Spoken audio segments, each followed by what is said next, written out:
دادگاه عالی اقتصادی تاجیکستان به بررسی دعوای کلیسای سانمین در شهر خوجند شروع کرده است. مسئولین این کلیسا از قرار دادگاه اقتصادی ولایت سوغد ناراضگی دارند که بر اساس آن باید دو بینای مربوط به این سازمان به اختیار شعبه معارف شهر خوجند برگردانده شود.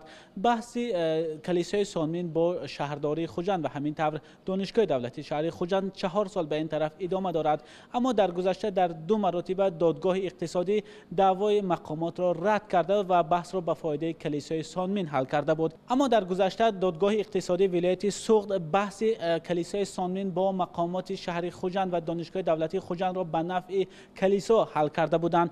اخیراً دادگاه اقتصادی ولایت سوغد قرار خود را تغییر داد و بحث و قرار کرد که باید 2 بینای عبادتگاه کلیسای سانمین به اختیار شعبه معارفی شهر خوجند برگردانده شوند. هر دو طرف در این بحث دلیل های خود را دارند. مقامات میگویند قرار رئیس شهر خوجند از سال 1998 که 2 بینا را به اختیار کلیسا داده بود نادرست است و باید بینا به اختیار شعبه معارف برگردانده شود، اما مسئولین کلیسا به حق بودن خود پافشاری دارند.